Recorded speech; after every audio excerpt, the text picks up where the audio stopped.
Okay, now we are going to see some other characteristic of subdivision gymnosperm. One see in C number here, plants are commonly trees or shrubs. It means the plant that lie in the subdivision gymnosperm can either be trees or they can be shrubs. For example, cycas plant is a shrub and pine is a tree.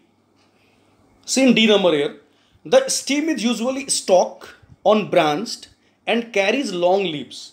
It means their stem is straight. The stem do not contain branches and they have long leaves, okay? Like they don't bear short leaves like a rose or mango tree. Means they have got a long leaves. See in E number, they do not bear flowers.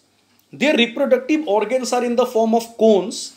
Male and female cones are separated. This sentence is very important here. Here it is written that they do not bear flower. They do not bear flower means they do not bear true flower. Earlier I was saying you about the true flower and the false flower. The plant that lie in this subdivision bear false flower.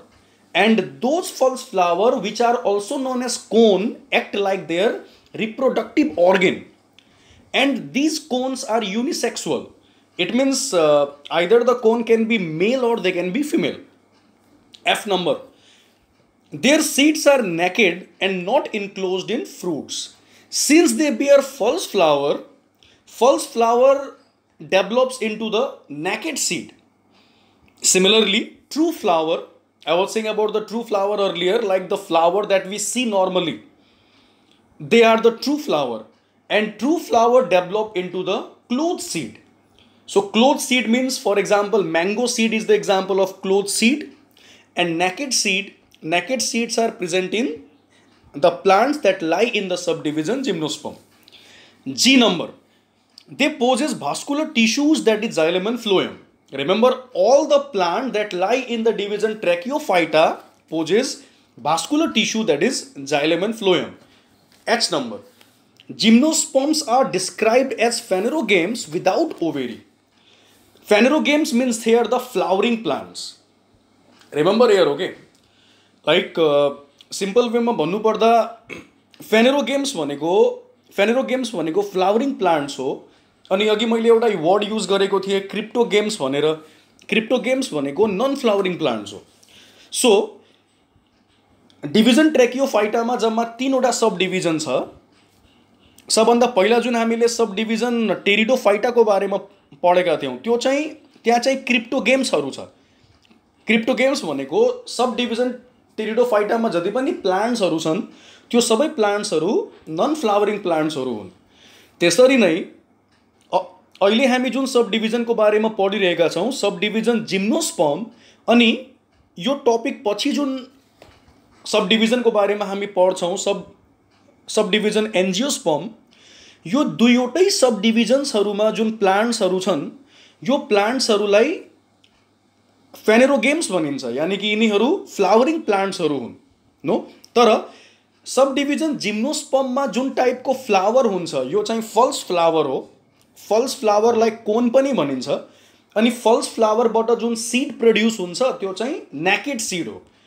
त्यसरी नै sub division एन्जियोस्पर्ममा त्यहाँ चाहिँ हामी true फ्लावरको बारेमा पढ्छौँ. So normally जुन फ्लावरहरू हामी देख्छौँ हाम्रो वरिपरि त्यो सबै ट्रू फ्लावरहरू हो. अनि ट्रू फ्लावर जुन छ यसबाट जुन सिड फर्म हुन्छ त्यो चाहिँ क्लोथ सिड हो. And one more thing, okay, H नम्बरको सेन्टेन्स एकचोटि फेरि हेर. Gymnosperm are described as phanerogams without ovary. Like फ्लावरमा एउटा पार्ट हुन्छ जसलाई ओभेरी भनिन्छ. अनि फ्लावरमा फर्टिलाइजेसन भइसकेपछि ओभेरी फ्रुटमा चेन्ज हुन्छ. तर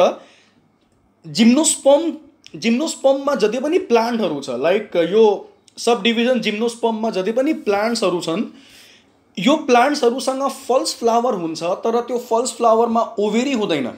सो फल्स फ्लावरमा ओभेरी नभएको कारणले गर्दा यो फल्स फ्लावर जब डेभलप हुन्छ यसले फ्रुट फर्म गर्दैन, यसले सीड मात्र फर्म गर्छ no. So remember that flower contains a part known as ovary which will develop into fruit after the fertilization. Since the ovary is absent in the flowers of gymnosperm, they do not contain fruit, hence their seeds are naked. Okay, now let's see some example of this subdivision. Like we have got here cycas, pinus, fir, lark, alder, thuja, etc. Okay, now next we are going to discuss about subdivision angiosperm. In subdivision angiosperm, we have got the most developed plants, or we can say most developed flowering plants. Once in the sentence, these are the most advanced plants. They are found in all sorts of climate. Most of our food crops and fodder crops are angiosperm. Means most of the plant that we consume as a food, or most of the plant that is around us, they belong to the subdivision angiosperm. Okay, now let's talk about the general characteristics of subdivision angiosperm here. A number ma here, they may be small herbs, spiny shrubs, or tall trees. They may be small herbs, for example grass. So grass पनि angiosperm हो, यो पनि flowering plant हो, अनि यो चाहिँ herbs मा पर्छ. त्यसरी नै यिनीहरू shrub पनि हुन सक्छ. For example rose plant is a shrub. अनि त्यसरी नै ट्रिजहरू पनि हुन सक्छ, लाइक थुप्रै ट्रिजहरू जुन हामी हाम्रो वरिपरि देख्छौँ, यो सबै सब डिभिजन एन्जियोस्पर्ममा पर्छ. ओके, बी नम्बरमा हेर, they produce true flower. Plant body is differentiated into root, stem and leaves. Sentence धेरै सिम्पल छ. सो यो सब डिभिजनमा हुने प्लान्ट्सहरूमा ट्रू फ्लावर हुन्छ, अनि प्लान्ट बडीमा हामी रुट, स्टिम र लिप्सलाई इजिली चिन्न सक्छौँ. सो सी नम्बरमा हेर, from flower fruit are produced. यिनीहरूको फ्लावरमा ओभेरी हुन्छ, जुन फर्टिलाइजेसन पछि फ्रुटमा चेन्ज हुन्छ. यसको मतलब यो प्लान्टले जुन सिड प्रोड्युस गर्छ त्यो चाहिँ क्लोज सिड हो, किनकि त्यो सिड फ्रुटको भित्र हुन्छ. ओके, डी नम्बरमा त्यही लेखेको छ, seeds are enclosed in fruits. So seeds are enclosed in fruits because the flower which is present in these plants are the true flower that contain ovary, and after the fertilization ovary will develop into the fruits. See in E number now, the leaves are flat and broad. Leaves may be simple and compound. Okay, now यिनीहरूको lip चाहिँ लामो हुँदैन, यिनीहरूको leaf flat हुन्छ. No, like the leaf is flat and quite thin, and the leaves may be simple and compound. Simple भनेको like लिप्सलाई जुन stick जस्तो स्ट्रक्चरले ब्रान्चसँग जोड्ने काम गर्छ, त्यो स्टिक जस्तो स्ट्रक्चरलाई पेटियोल भनिन्छ. Like petiole is the stalk, we can say. Okay, like the stalk with which the leaf is connected to the branch is known as petiole. So यदि एउटा पेटियोलबाट एउटा मात्र लिफ एराइज भएको छ भने त्यस्तो टाइपको लिफलाई सिम्पल लिफ भनिन्छ. यदि एउटा पेटियोलबाट थुप्रै लिफ्सहरू एराइज भएको छ भने त्यस्तो लिफलाई कम्पाउन्ड लिफ भनिन्छ. फर एक्जाम्पल, यदि हामीले म्याङ्गो ट्रीमा भएको लिफ्स देख्यौँ भने त्यहाँ चाहिँ एउटा पेटियोलबाट एउटा मात्र लिफ एराइज भएको हुन्छ. यसको मतलब म्याङ्गो ट्रीमा भएको लिफ, यानी कि म्याङ्गो प्लान्टको लिफ चाहिँ सिम्पल लिफ हो. तर यदि हामीले रोज प्लान्टको लिफलाई नोटिस गर्यो भने त्यहाँ चाहिँ एउटा पेटियोलबाट थुप्रै लिफ्सहरू एराइज भएको हुन्छ. यो लिफलाई कम्पाउन्ड लिफ भनिन्छ. Okay, now let's see here, angiosperms are divided into two classes. They are monocotyledons and dicotyledons. Okay, now we are going to talk about the classification of angiosperms. So in A number we have got here monocotyledons, and in B number we have got here dicotyledons. Remember, angiosperm is a subdivision. Angiosperm चाहिँ subdivision हो, अनि angiosperm को branch like classes भनिन्छ. एन्जियोस्पर्मको भित्र जम्मा दुईवटा classes हुन्छ. So पहिलो क्लास हो क्लास मोनोकोटिलिडन, अनि अर्को क्लास छ क्लास डाइकोटिलिडन. सो हामी अब मोनोकोटिलिडन र डाइकोटिलिडनको बारेमा डिटेलमा पढ्छौँ. सो फर्स्टमा हेर, मोनोकोटिलिडनमा हेर, directly let's talk about the general characteristics here in A number 1C. there is only one cotyledon in the seed. Okay, now we all are familiar with the word seed. Okay, I think we have seen the seed of so many plants. हामीले थुप्रै प्लान्ट्सहरूको सीडको बारेमा हामीलाई थाहा पनि छ अनि हामीले त्यो सीडलाई देखेका पनि छौँ. सो यहाँ चाहिँ हामी कटिलिडनको कुरा गर्छौँ. कटिलिडन सीड भन्दा अलिकति डिफ्रेन्ट हुन्छ. Like seed is the part of the plant which is present inside the fruit. So seed चाहिँ फ्रुटको भित्र हुन्छ. We know what is fruit now. Yeah so seed is present inside the fruit. Okay, and cotyledon is present inside the seed. यसको मतलब फ्रुटको भित्र जुन part हुन्छ त्यो पार्टलाई सीड भनिन्छ र सीडको भित्रको पार्टलाई कटिलिडन भनिन्छ. एक्जाम्पलको लागि we all have seen the seed of gram. Like gram भनेको चना, अनि हामीले चनाको सीड देखेको हुनुपर्छ. सो ग्रामको सीडमा के हुन्छ भने जस्तै ग्रामको सीडको बाहिर एउटा कभर हुन्छ. Like we have got a cover there. Okay, त्यो कभरलाई यदि हामीले टियर गर्यो भने त्यसको भित्र दुईवटा येल्लो कलरको पार्ट हुन्छ. त्यो येल्लो कलरको पार्टलाई कटिलिडन भनिन्छ. अनि ग्रामको सीडको भित्र दुईवटा पार्ट भएको हुनाले यसको मतलब ग्रामको जुन सीड छ त्यो चाहिँ डाइकोटिलिडन सीड हो. त्यो it means the seed of the gram is dicotyledon. No, it means gram plant is dicotyledon we can say. Okay, so monocotyledon and dicotyledon can be differentiated very easily. जस्तै monocotyledon र डाइकोटिलिडनलाई छुट्याउन सजिलो छ. यदि सीडको भित्र एउटा मात्र पार्ट छ, सीडको भित्रको पार्टलाई कोटिलिडन भनिन्छ. सीडको भित्र यदि एउटा मात्र पार्ट छ भने त्यसलाई मोनोकोटिलिडनस सीड भन्ने, अनि सीडको भित्र यदि दुईवटा पार्ट छ भने त्यसलाई डाइकोटिलिडनस सीड भन्ने. फर एक्जाम्पल ग्रामको सीड चाहिँ डाइकोटिलिडनस सीड हो. त्यसरी नै मोनोकोटिलिडनस सीडको एक्जाम्पल म दिन्छु. Example is the paddy. We can say paddy भनेको धान. या लाइक यदि हामी धान जुन छ, लाइक धान पनि एक टाइपको सीड हो. सो धानको बाहिरको कभरलाई यदि हामीले टियर गर्यो भने एउटा धानको भित्र एउटा मात्र राइस हुन्छ. सो यहाँ चाहिँ धान जुन छ त्यो चाहिँ सीड हो. It means paddy is a seed. Okay, अनि राइस जुन प्याडीको भित्र छ त्यो चाहिँ कोटिलिडन हो. अनि एउटा प्याडीको भित्र एउटा मात्र राइस छ. It means that rice is a monocotyledonous plant. So paddy जुन छ, like paddy is also one type of seed here, and paddy is a monocotyledonous seed. It means that plant is a monocotyledonous plant. So that only we have got in A number here that there is only one cotyledon in the seed. So monocotyledon plant जुन छ यसको seed को भित्र एउटा मात्र part, एउटा मात्र cotyledon हुन्छ. Now let's see in B number here the leaf shows parallel venation.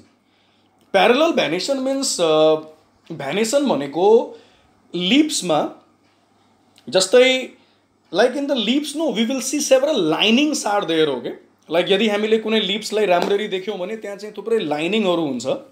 त्यो लाइनिङ हरूलाई भेन्स भनिन्छ. No, like that the lining is known as veins. अनि यो भेनको arrangement लाई venation भनिन्छ. The arrangement of the vein is known as venation, and venation can be of two types.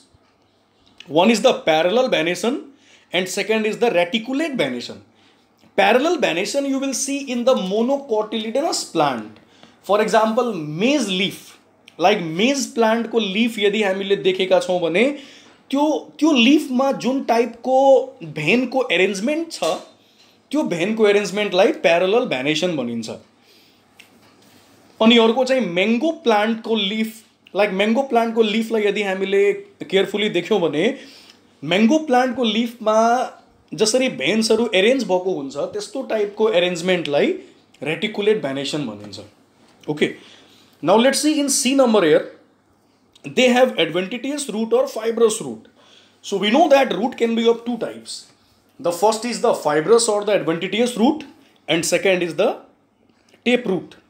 So if you will see in the figure in the screen here, so यहाँ चाहिँ मेज plant को र एउटा pistia plant को structure दिएको छ. यो दुईटै प्लान्ट को लीफ लाई यो दुईटै प्लान्टको लिफमा जुन टाइपको भेनको एरेन्जमेन्ट छ यसलाई चाहिँ प्यारलल भेनेसन भन्ने। अनि यो दुईटै प्लान्टको जुन रुट छ यो रुट कुन टाइपको रुट हो means it is the fibrous root और we can say adventitious root okay और we must have seen the roots of means root of the grass plant here no like grass को रूटलाई यदि हामीले देखेका छौं भने ग्रास को रूट चाहिँ कुन टाइपको रूट हो इट इज द फाइब्रस और द एडवेंटिटियस रूट। त्यसरी नै अर्को हुन्छ टेप रूट हुन्छ। सो टेप रूट चाहिँ थुप्रै प्लान्टहरुमा हुन्छ। फर एक्जाम्पल यहाँ चाहिँ फिगरमा पनि देखाइएको छ लाइक यो स्क्रीन को तल यदि तिमीले देख्यौ भने त्यहाँ चाहिँ मस्टर्ड प्लान्ट को स्ट्रक्चर देखाइएको छ। अनि मस्टर्ड प्लान्ट को स्ट्रक्चरमा त्यहाँ जुन रूट को फिगर दिएको छ that is the tap root. So tap root is present in the mustard plant, it is present in the mango plant, no like it can be present in many other plants there, in peepal plant, banyan plant, यो सबै प्लांटमा tap root system हुन्छ। And tap root system is more stronger than the fibrous root system. Okay, now let's say in D number here, flowers are usually trimerous, that is bear 3 petals. Like monocotyledonous plant मा जुन flower हुन्छ त्यो फ्लावरहरु trimerous हुन्छ। Trimerous भनेको either they contain 3 petals or multiples of 3 petals. Petal is here the colourful part of the flower okay like flower को जुन colourful part हुन्छ त्यसलाई पेटल भनिन्छ। The most attractive part of the flower is known as petals and the number of the petals can be counted in the flower isn't it. Like हामी फ्लावरमा पेटलको नम्बरलाई count गर्न सक्छौं। So monocotyledon प्लान्टमा के हुन्छ भने त्यहाँ यदि हामीले पेटललाई काउंट गर्यो भने या त 3 वटा पेटल हुन्छ या त मल्टिपल अफ 3 पेटल्स हुन्छ। 3 or multiple of 3 भन्नाले 3 or 6 or 9 in this way no it means the flower are trimerous. Trimerous भनेको either they contain 3 or multiple of 3 petals. Seen E number now the stems of monocot are usually unbranched. So monocot को stem unbranched हुन्छ। Example we have got some example there like rice, oats we can say, wheat, maize, bamboo, onion, sugarcane, water hyacinth etc. So these are the example of monocotyledonous plant.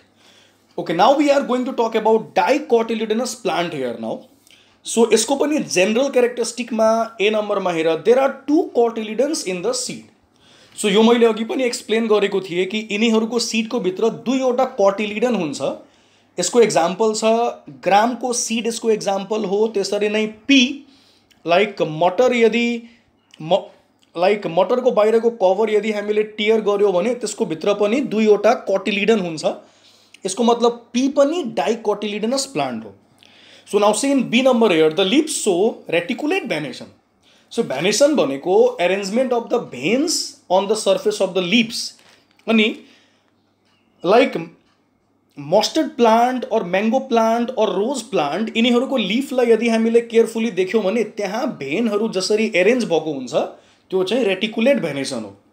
C नम्बरमा हेर they have tap root system. In D number we have got flowers are either tetramerous or pentamerous. So हामीले मोनोकोटिलिडनमा पढेका थियौं कि त्यहाँ चाहिँ flower ट्राइमेरस हुन्छ। ट्राइमेरस भन्नाले पेटल्स को नम्बर 3 अथवा मल्टिपल्स अफ 3 हुन्छ। तर डाइकोटिलिडनस प्लान्टमा पेटल्स को नंबर टेट्रामेरस। टेट्रामेरस भनेको 4 or multiple of 4। It means either there can be 4 or multiple of 4 petals or it can be pentamerous. Pentamerous भनेको 5 और मल्टिपल अफ 5 petals.